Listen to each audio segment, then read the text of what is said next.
Greetings, my fellow freedom lovers, sovereign thinkers. It's LL3's News Podcast. My name is Craig, transmitting from the beautiful swampy mangoes of South Florida, and today's date is Friday, August 10th, 2018. So let us begin.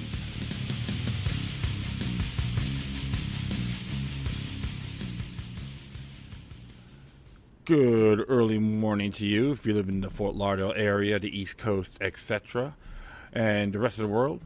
Hopefully you're all tuning in, and if so, thank you.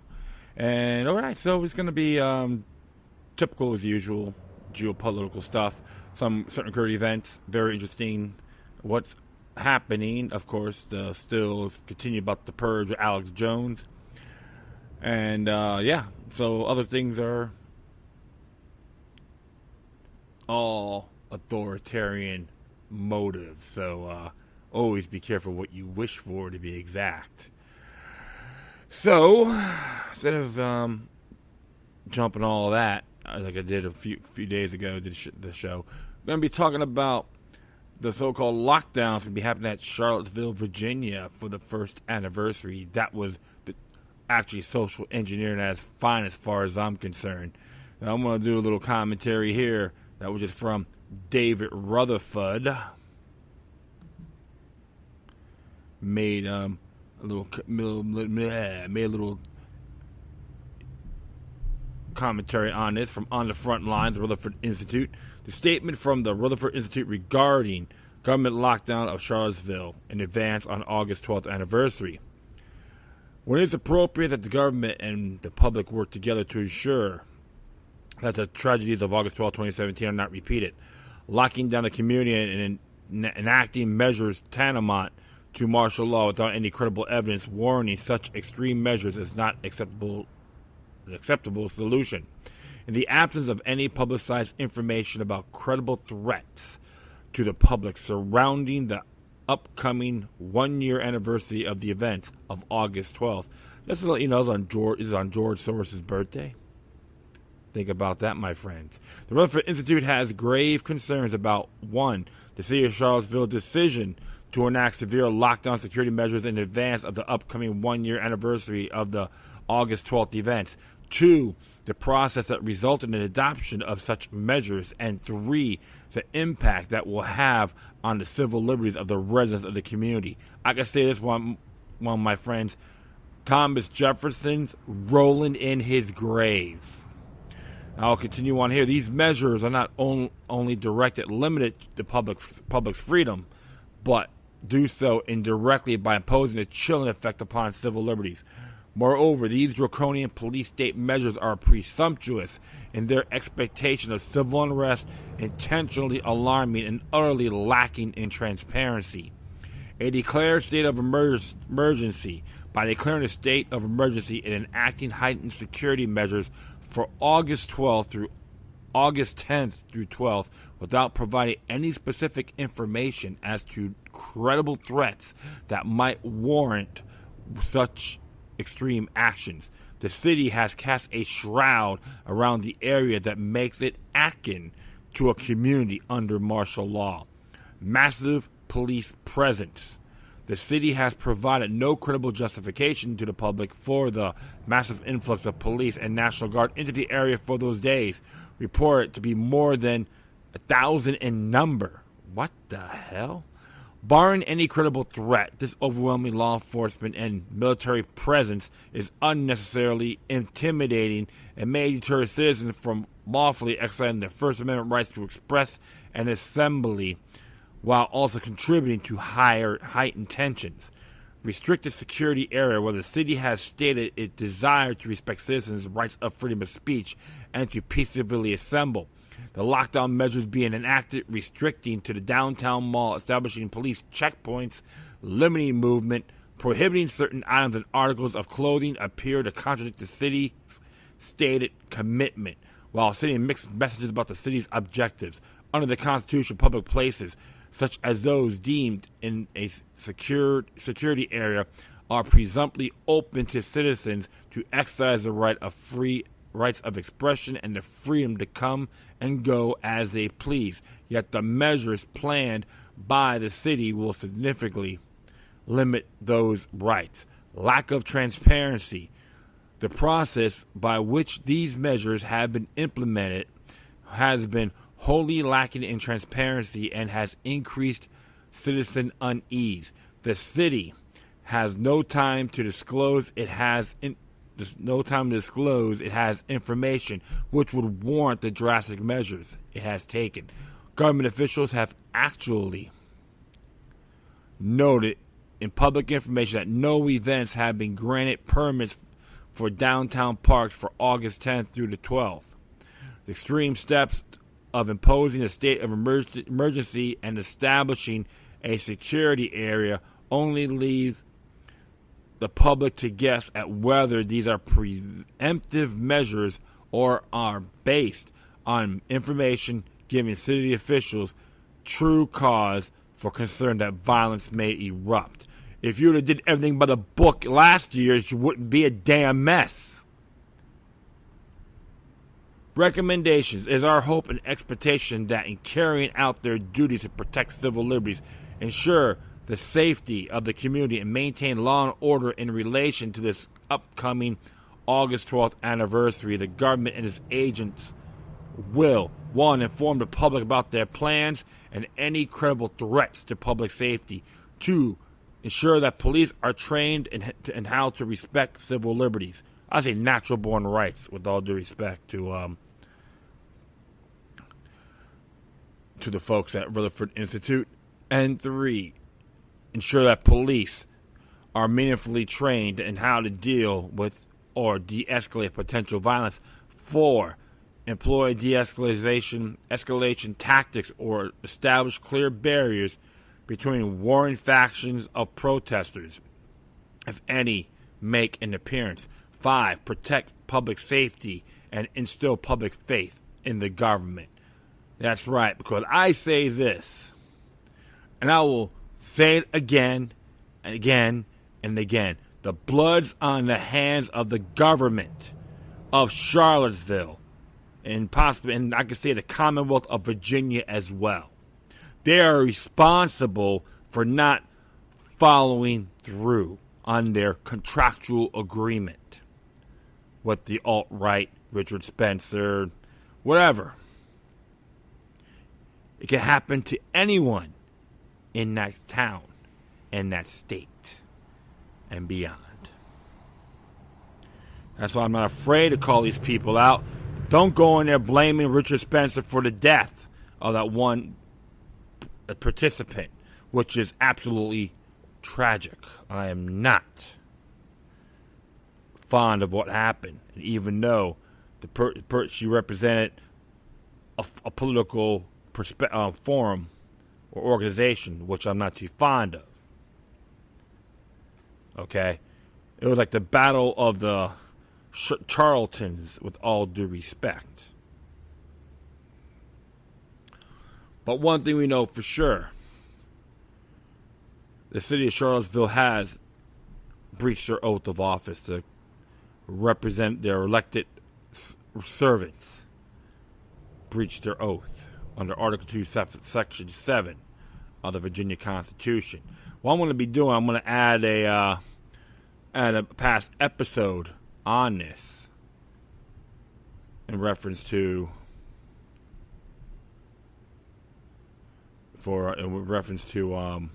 what occurred. So I'm going to be talking a few things here. But like I said, even the protesters try to blame them, because the city people who live there try to blame them because over the Confederate statue. Or supporting the Nazis. I disagree. Should be defending free speech and right to peacefully to assemble. That's what happens. You have a bunch of illiterates out there that get angry. You don't know. They don't even know why. But Article 1, Section 12 of the Virginia Constitution makes that statement. The right to free speech and peacefully to assemble. If I'm correct, let me just look right here. Yeah, freedom of speech, right to peacefully to assemble, and to petition the government. It's Article 1, Section 12 of their state constitution. No ands, ifs, or buts. It should have been protected. They had that permit under Virginia Sunshine Law. You can look at the copy of the permit they give out to everybody. Let's talk about adequate security. It's not that hard to look. So yeah, that's how I feel about it. Even the governor of Virginia, based on all the reports, he had his guards stand down too. Total deception. It's like, we'll blame it on one person, but we're not going to look. We won't have the courage to look in the mirror. I recommend everyone study the history on the Confederate side on why they seceded from the Union. If you believe it's only slavery, then you're damn fools. Bunch of fools. I'm sorry. It's a lot more complex than what they teach you in school.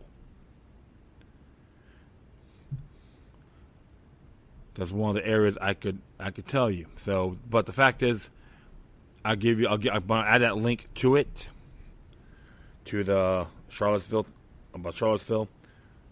blood guilty from Charlottesville City Council. And there's another one too before that come up about free speech. How the ACLU people going after the ACLU for defending neo-Nazis. And Glenn Greenwald did a fantastic article on The Intercept, just grilling those people that were condemning the ACU for protecting someone's free speech. He was on point. So definitely, folks, start thinking for yourselves. Don't join some pathetic herd conformity, regardless of the paradigm. And something interesting happened. I think it came out yesterday, or a couple days ago. And originally it was on a Free Thought Project. They reposted on a Freedom Outpost. Cop and state attorney jailed after fellow cops caught them raping a baby and filming it. And it says here, a vile police officer at state attorney were sentenced to prison this month for horrifying sexual abuse of a baby and several children. It's by Matt Agaris. Always enjoys writing. In one of the most disgusting cases ever come across the radar of the Free Thought Project, a police officer has been sentenced to 16 years in prison after he was caught by his fellow officers raping a baby. Another former cop, a 40-year-old Dean Roberts, filmed himself abusing a helpless infant while on duty. He then distributed the footage to other pedophiles in a messaging app. His fellow officers caught a different pedophile, also a government employee, who had received horrifying footage and then traced it back to one of their own. A former officer from the South Wales Police Department was then arrested and was discovered that he had been plotting with other pedophiles to jointly abuse other children to make and distribute more footage. After his arrest, this vile police officer admitted to rape, sexual assault of a child, possessing and distributing indecent images of children. I can never forget the knock on my door and my whole world just falling apart, the mother of the victim said in court. It was just like being hit by a bus. We will always have to live with these consequences. What's more, Robert's partner in crime was John Guest, who happened to be a state employee. According to reports, Guest was a state attorney who worked for the Welsh government as a legal advisor. Guest was sentenced to 26 years in prison earlier this month after he was caught abusing two other young girls, according to the court. Guest was also caught taking photos of children as they got changed at swimming pools. The following sentencing of Roberts and Guest, Detective Superintendent Wendy Gunny said, "Today's sentences reflect the gravity of the crimes that have been committed. The two people responsible for appalling abuse of a number of very young children have not been brought to justice. The investigation uncovered extremely disturbing child abuse evidence, and the guilty plea have ensured that the jury were spared from viewing evidence that would have been extremely traumatic. Today's sentence does not mark the end of our investigation. We will work tirelessly to identify any other victims or witnesses and seek the justice they deserve." Yeah, I remember talking about this on my past episodes as well. And it's, a lot of stuff is happening in those areas in Britain, or the UK to be exact. So I'm going to continue on here. Not one, but two state actors have been sentenced to prison for horrifying and unspeakable acts against children, including the baby. What's more, one of these monsters' jobs was to protect the community from people like himself. Instead of protecting them, however, he portrayed them and preyed upon them. Disgusting indeed. Sadly, as tragic as this case is not an isolated incident. As TFTP has reported in 2016, a study exposed the startling fact that police officers are arrested more than 1,100 times a year, or roughly 3 officers charged every day. Many of these arrests are over unspeakable sex crimes. Police crimes are not uncommon. The study's lead researcher, Philip M. Stinson, concluded, our data directly contradicts some of the prevailing assumptions and the proposition that only a small group of rotten apples perpetrated the vast majority of police crime, although nearly 60% of the crimes occurred when the officer was technically off-duty. Stinson wrote, a significant portion of these so-called off-duty crimes also lies within the context of police work and the perpetrator's role as a police officer, including instances where off-duty officers flash a badge, an official weapon, or otherwise use their power, authority, and respect afforded to them as a means to commit crime. According to a report from Washington Post, in cases involving allegations of sex abuse, 72% of the officers were fired. More than 80% resulted in convictions. The study found there were 422 reported cases of forcible and statutory rape, 352 of forcible fondling, and 94 sodomy cases over the 7 years of the study, which Stinson called larger than expected based on the existing research. The data search turned up 174 examples of male officers arrested in cases of driving while female, in which women drivers were harassed or assaulted. About 82% of those cases ended in convictions. A separate study, as reported by the AP in 2015, finds similarly shocking numbers. The probe revealed that 550 officers were decertified for various sexual assaults, including rape. Some were dismissed for sodomy or sexual shakedowns, where victims were forced to perform sexual acts to avoid arrest. A further 440 officers lost their jobs for other sex-related offenses, such as possessing child pornography, being a peeping Tom, sending sexually charged messages to underage teens, or having sex while on duty. About 1/3 of the officers lost their jobs for committing sexual offenses with juveniles. Another independent study found that sexual misconduct is the second highest of all complaints nationwide against police officers, representing 9.3% in 2010, according to a study by the Cato Institute National Police Misconduct Reporting Project. In 2010, 354 of the 618 complaints involved non-consensual sexual acts, and over half of those involved were minors. Perhaps the most chilling aspect of police sexual misconduct is the likelihood of under-reporting. As the case of the NYPD cops intimidating the rape victim shows, police officers stand up for their own, even if it means protecting the rapist. When a person becomes a victim of police sex crimes, how can they be expected to go to the very people who employ their abuser and report it, especially given the fact that it is well known police will go to great lengths to protect their own? It's happening probably in every law enforcement agency around the country, said Chief Bernardi DePino of the Sarasota Police Department in Florida, who helped study the problem for the International Association Chiefs of Police.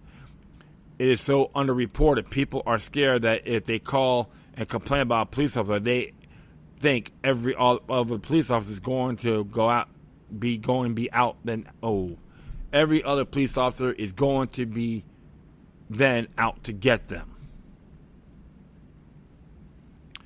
Very chilling and disturbing indeed. This is why, my friends, I'm not lovey-dovey when it comes to letting them in my domain, whether it's in a vehicle, in a house, etc.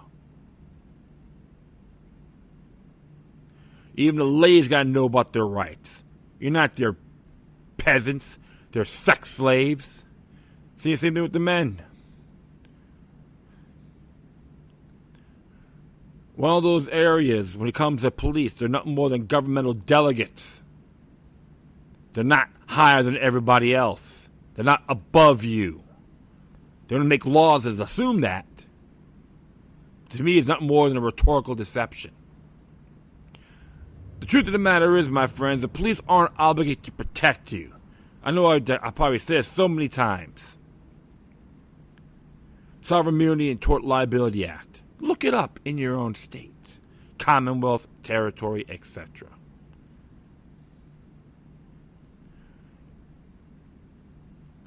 What happened in South Wales has been going on for a very good period of time. Now, I'll tell you one thing, mark my words on this. When they get into the general public, they're going to get a lot more they can chew on. And you know what? That's what happens when they chose when they chose poorly. I support peace officers, honorable men, pro-Constitution.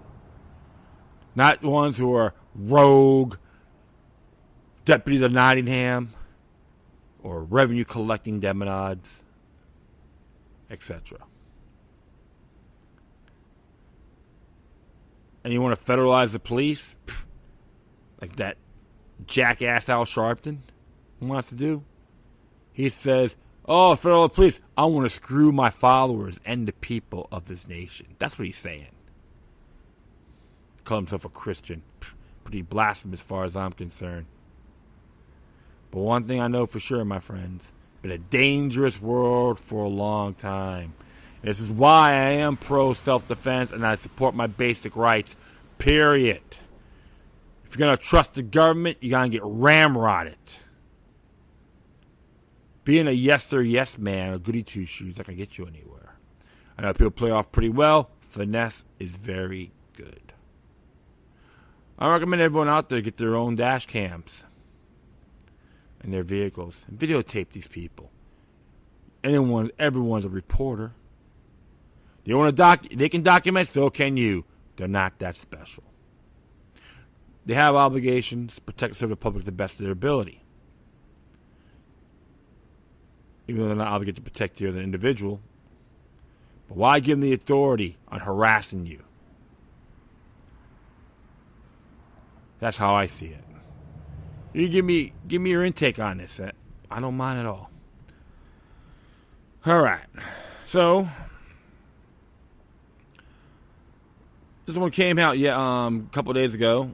You can say yesterday by Tony Carluzzi from Land Destroyer Report. And it says here, how to reply to a BBC worldwide request. Boycott and dissociate yourself from them. Their legitimacy and prominence is granted to and capable of being stripped, we the people. There's a letter. This is what he says here. We recently have an email from someone claiming to be Alba Canalavis from the BBC World Service. They're the same organization that recently received cash from the U.S. State Department, and you can see it here, to help determine sovereign governments of nations around the world, including Iran and China. I find it difficult to believe that Abla, who contacted me, is a journalist of any sort, as surely they have read my take on the BBC in general and realized beforehand the response they get from attempting to contact me. My most recent take on the BBC's coverage can be found in the BBC Rise of Al-Qaeda in Aleppo, Syria. Read it. It's really good, okay? Read it, please. And begins with this sentence. When big lies must be told, BBC is there. This organization is guilty of egregious crimes against humanity, crimes against world peace, and is complicit in facilitating covering up a multitude of atrocities around the world. They and organizations like them as one of the single biggest obstructions to real progress, as an informed citizenry is required to implement progress, and BBC's singular task is to breed ignorance and misdirection on behalf of special interests instead. While many would jump at the chance to collaborate with BBC in any capacity, in reality their hold on the public's attention can only be broken if we are resolved to expose, boycott, disassociate ourselves from, and eventually replace them, as in the case with all corporate financier-backed monopolies. This is the exchange that took place. Dear Tony, my name is Alba Candalafa. I'm a journalist of the World Service and have read your piece about the Pussy Riot trial being appropriate by the U.S. for political destabilization. Would you be able to tell me if you know a Russian person or a group that would back up this argument? Basically, we're doing a report for the program. What world have you say on their arrest, and we want a numbers of points of view on this. Personally, I think it's quite interesting that similar things indeed to have happened in Syria. Thank you for your help. Best regards. This is the response. Alba. My sincere apologies, but BBC is not in any way a journalistic organization, nor are any of its affiliates. I have not the will, time, nor patience to associate with anyone or even remotely involved in their regressive, misanthropic agenda. Please do not contact me again. Very seriously, Tony Carlucci. Kendall left would disregard my request not to be contacted again. Claimed that she agreed with me on my take on things. However, anyone familiar with BBC and the Western press in general realize that once you send your thoughts and comments to these propaganda outfits, they are edited to undermine both one's credibility and one's message. Again, the best approach is to ignore them, boycott them, and eventually entirely replace them with viable, honest alternatives. And there's a link here if you want to read who or what is Russia's Pussy Riot. And I don't blame them one bit. Because I'll be very frank. If you ever do an interview with these corporate, mega, unidimensional, Operation Mockingbird style journalist, will actually videotape it in the raw to protect yourself. Then put it out there. And it really will backfire on them. But there's people I know who work for these news stations. They're good folks. I'm not gonna condemn them, because even when I did my podcast and some certain events, we had cool little conversations. Everything's in the raw, and you know what?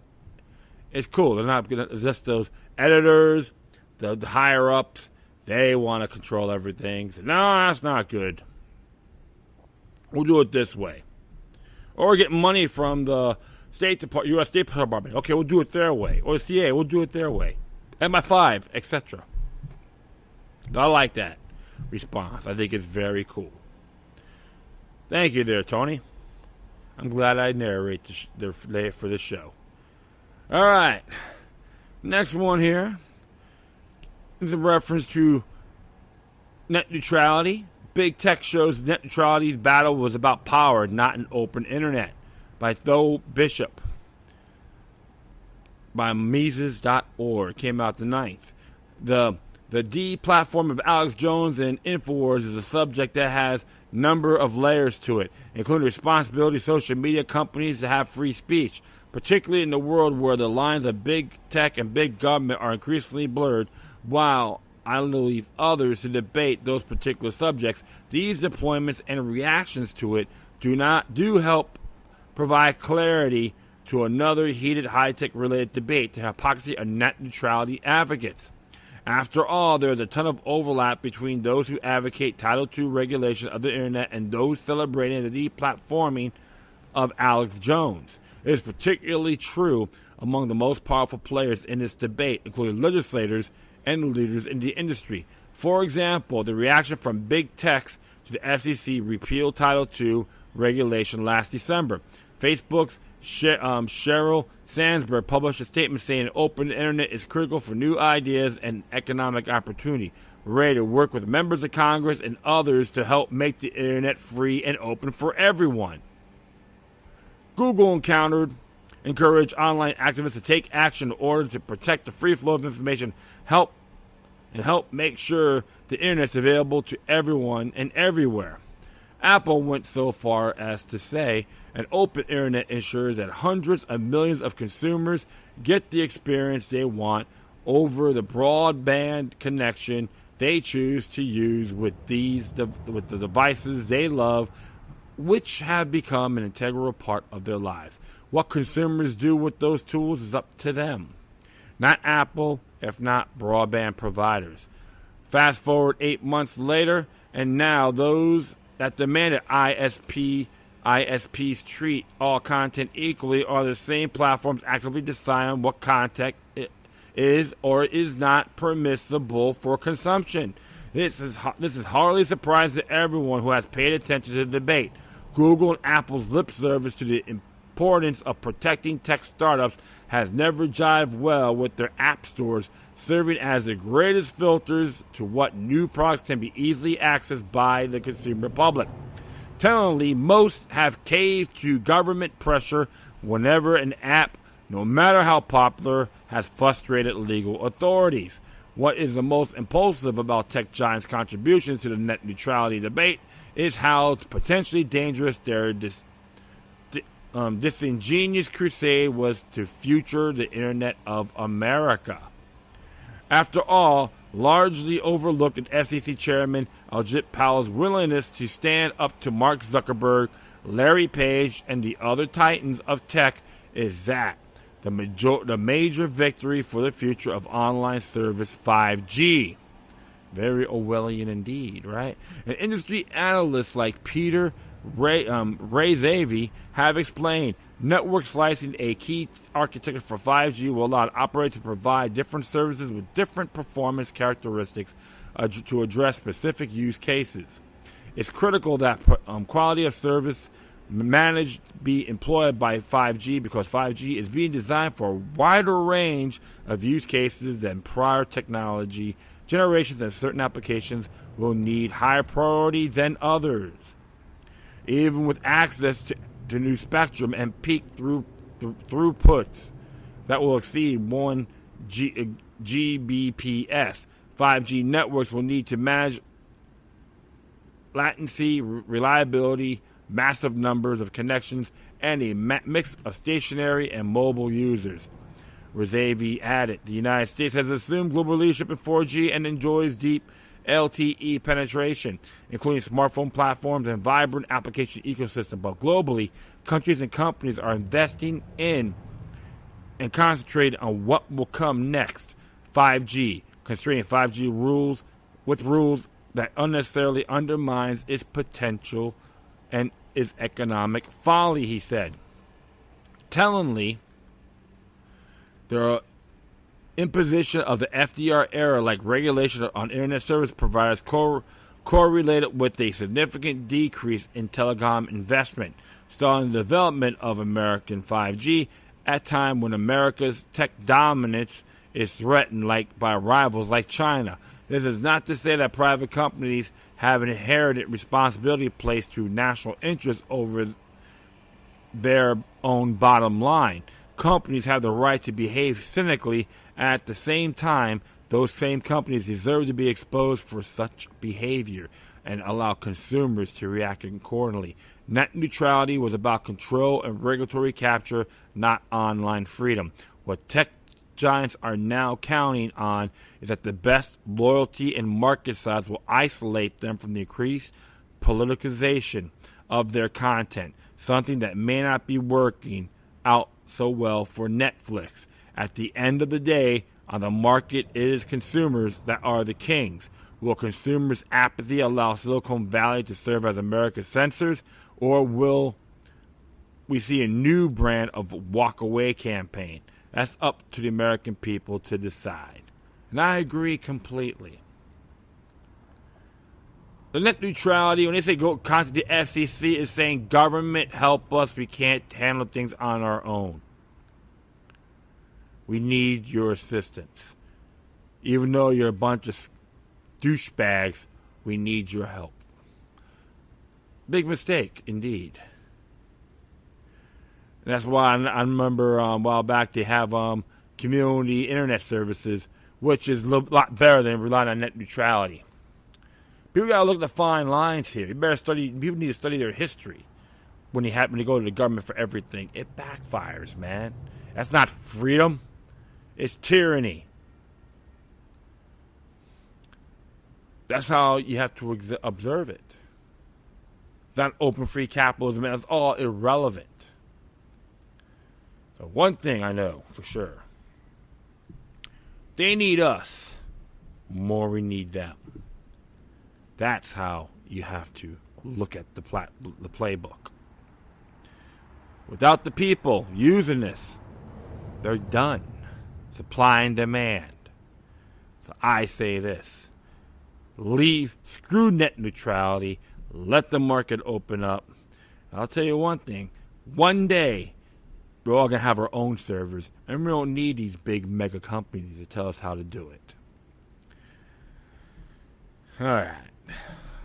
One more here.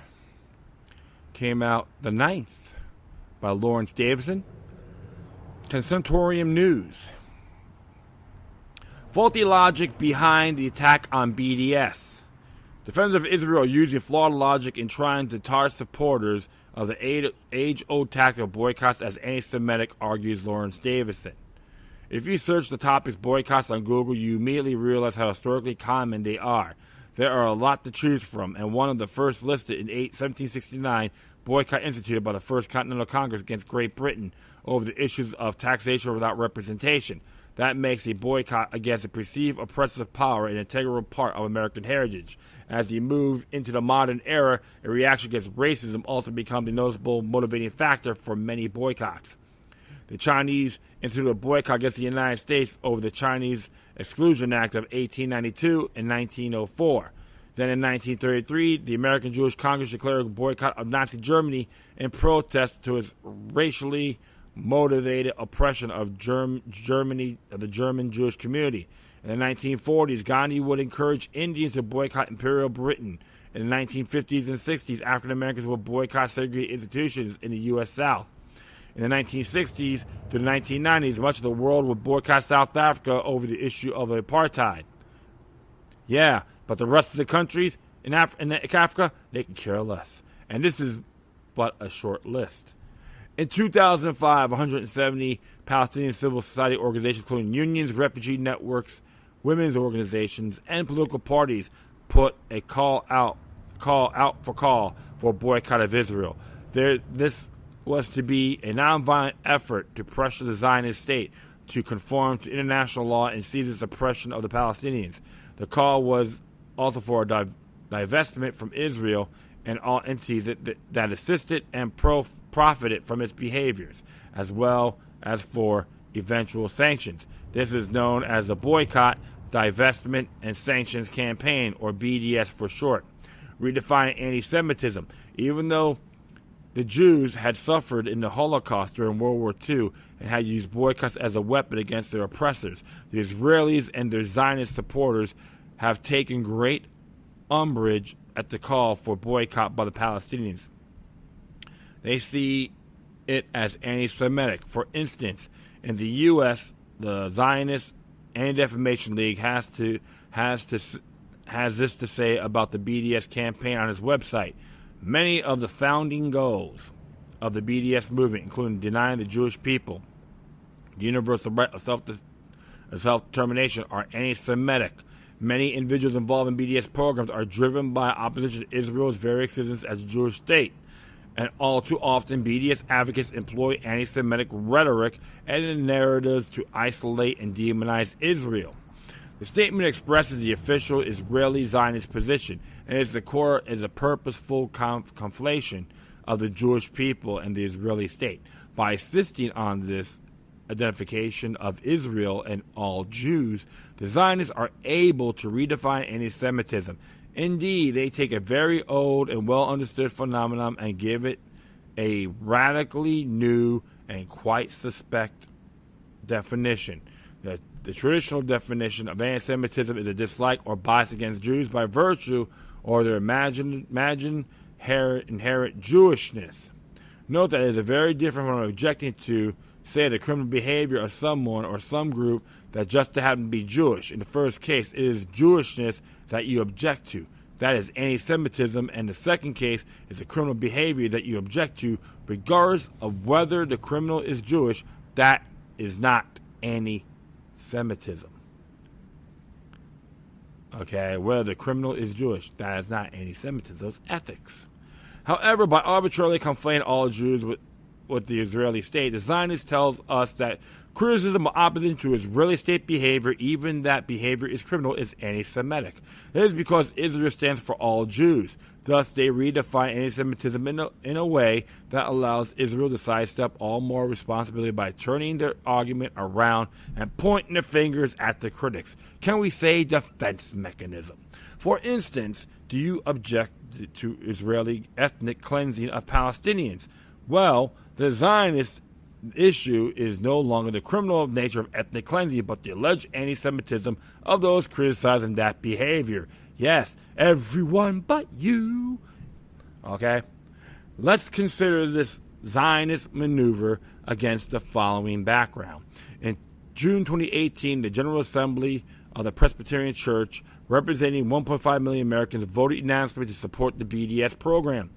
In July 2018, the General Convention of Episcopal Church in the United States voted to support BDS by screening suspect companies that might be aiding Israel in the violation of Palestinian human rights and divest from them if this proves to be the case. The Episcopal Church represents 3 million Americans. There are, in fact, a dozen of Jewish organizations worldwide supporting the BDS program. They have thousands of members. All together, we are talking about millions of people, both Christian and Jewish, a good percentage of whom support, or at least are in sympathy with BDS. Are they all anti-Semitic? According to the Zionist novel definition,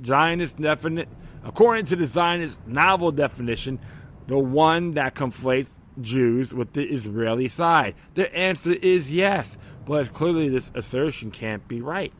The Zionist gambit is actually an act of obfuscation, using a logical fallacy and called a straw man. It is based on giving the impression of refuting an opponent's argument while actually refuting an argument that was not presented by that opponent. One who engages in this fallacy is said to be attacking a straw man. Thus, as suggested above, every time someone charges that the state of Israel's treatment of Palestinians is, say, in violation of international law, the issue of the validity of this charge is replaced by a straw man, in which this case is alleged anti-Semitism of the critic. It is to be noted that most of these confrontations alone, only one side has any real evidence. The critic might point to evidence of ethnic cleansing, property destruction, and land theft, and various policies that have, according to David Harrell, the vice president of the Israel Academy of Science and Humanities, turned Israel into an apartheid state. On the other side, however, those using the straw man fallacy often have no objective evidence at all. Their claim of anti-Semitism is based on their own idiosyncratic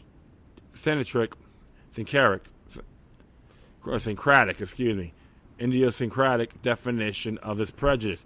And making a case this also involves begging the question of circular reasoning, which are also erroneous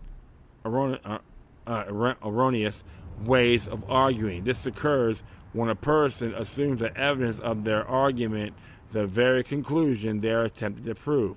The 18th century Scottish philosopher David Hume once remarked, referring to the subject of miracles, that those strong religious beliefs are often prepared to give evidence that they know is false, with the best intentions in the world, for the sake of promoting so holy a cause. We can ascribe this sentiment to the true believer of just about any belief system deemed holy, only in one sense or another. Certainly with those strong Zionist beliefs will qualify, though I am pretty sure theirs are not the best intentions in the world. Hume goes on to say that the people are often too credulous when faced with such witnesses who apparent honesty and eloquence may overcome normal skepticism. Thus, the faulty logic of the Zionist attack on the BDS program has not prevented partial success. This is particularly true in the halls of power, where faulty logic is combined with Zionist lobby power that can help or hinder the politician's re-election. Here, Zionist power and influence are being used to actually outlaw BDS. To date, some 25 U.S. states have tried to do this, even though, as an infringement of free speech, their efforts are clearly unconstitutional. In this case, lobby power proves more compelling than either the U.S. Constitution or logic. Let's end by quoting George Orwell. His experience with the pervasive propaganda used by all sides just before, during World War II, gave him the feeling that the very concept of objective truth is faded out of the world, lies will pass into history. Such efforts have not stopped. Absolutely correct. So, like I said, my friends, you have the right to criticize any damn government you want, as long as I always say have merit. In these churches and even Jewish organizations to support a BDS agenda on Israel based on violating human rights, free speech. Don't give in what they say. Ted Deutsch says he's against it because it's considered anti-Semitic. What do you think, I'm Wally Cleaver? That's why I get really ticked off by these politicians. They all think they're above all of us. They're just piss ants as far as I'm concerned. Pretentious little minions. Think their anal vapors don't stink. Even Tallahassee, Florida, they passed a law on that. And Flip-Flop Rick Scott signed it. And he's run for senator, another freedom-hating sap. This is why, my friends, free speech is more important than anything. If you don't like it, get the hell out of my country. I'm sick of everyone's garbage trying to tell me how to think, how to speak, how to clean my rear end. I'm pretty good at those on my own.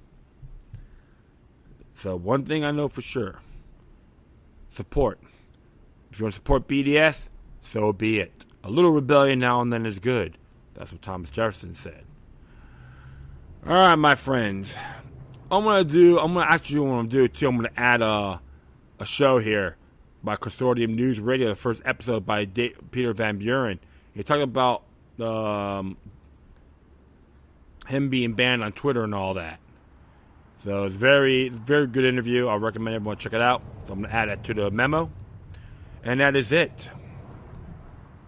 I thank everyone for listening. Plus, feel free to download and share us throughout your social media networks. If you have any questions, comments, or maybe send something that's interesting, that'd be cool. Whatever you do, please address your correspondences with decorum. You can hit me at all the social media sites. Just type it in. Search engine. You'll find me. OneWay.com. That's one of them. Good site. In addition, you can email me at LookALuck3@gmail.com or to encrypted ones, especially with a ProtonMail account, LookALuck03@protonmail.com. Woo! All right, my friends. Once again, thank you for your time. Plus, always remember that the demoniac resistance is healthy for the soul and can liberate humanity. Until next time, take care of yourselves. Keep on spreading love, and may your guardian spirits be with you.